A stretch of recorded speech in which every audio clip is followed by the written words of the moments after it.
Doctor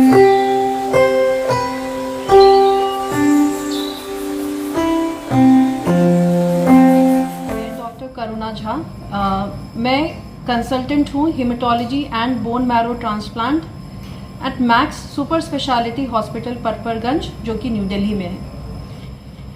मैं पिछले 7 years से हेमेटोलॉजी में काम कर रही हूँ और हेमेटोलॉजी एक ऐसा विषय है जिसमें ब्लड कैंसर्स भी आते हैं और सिंपल बीमारियां भी आती हैं जो कि कैंसर्स नहीं हैं, जिनको कि हम हमारे टर्म्स में बिनाइन डिसऑर्डर्स बोलते हैं।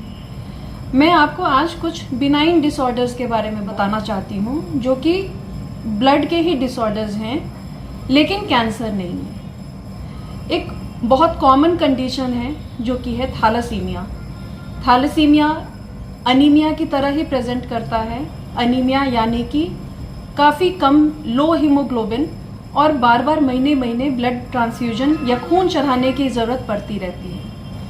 नॉर्मली जो थैलेसीमिया के बच्चे होते हैं वो जन्म के 6 महीने के बाद या फिर 1 साल या 2 साल 3-4 साल में उनकी ज़रूरतें शुरू हो जाती हैं खून चढ़ाने की, और उनके माता पिता को बच्चे को बार बार हॉस्पिटल लेके जाना होता है ब्लड चढ़ाने के लिए।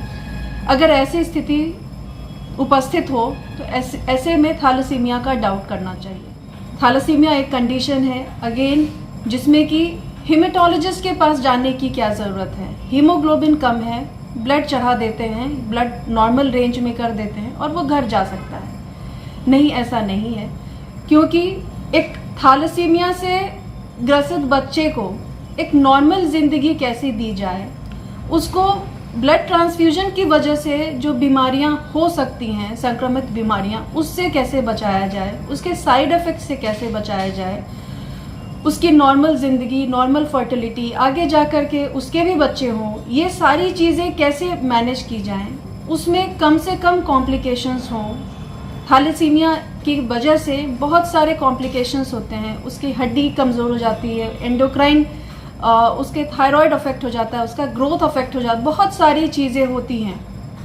इन सारी चीज़ों को कैसे ध्यान दिया जाए, कैसे ठीक किया जाए, ये सब एक हेमेटोलॉजिस्ट कर सकता है। उसकी एक्सपर्टीज़ होती है इसमें। आपने अगर कभी थैलेसीमिया सेंटर विजिट किया हो, किसी भी शहर, किसी भी स्टेट में जो सरकारी थैलेसीमिया सेंटर होता है, अगर आप विजिट करेंगे आप देखेंगे कि सारे बच्चे एक जैसे दिखते हैं, सारे थैलेसीमिया से अफेक्टेड लोग एक जैसे दिखते हैं। उनके चेहरे की जो चेंजेस हैं एक जैसी हो जाती हैं। हम दूर से पहचान सकते हैं कि इसे ज़रूर थैलेसीमिया है। इन सारी चीज़ों को रोका जा सकता है अगर हम सही तरीके से ब्लड ट्रांसफ्यूजन करें। ब्लड ट्रांसफ्यूजन की ज़रूरत को कम करने के लिए कुछ ऑल्टरनेटिव थेरेपीज़ हैं जो कि आजकल के आज के ज़माने में साइंस की वजह से, लेटेस्ट टेक्नोलॉजी की वजह से दवाइयाँ आ गई हैं। उन दवाइयों का प्रयोग करके, सारी गाइडलाइंस को फॉलो करके अगर किया जाए तो एक थैलेसीमिया का बच्चा एक नॉर्मल बच्चे की तरह दिख सकता है। पता ही नहीं चलेगा कि उसे थैलेसीमिया है, और उसके ब्लड ट्रांसफ्यूजन की ज़रूरत जो है हर महीने की, वो कम की जा सकती है।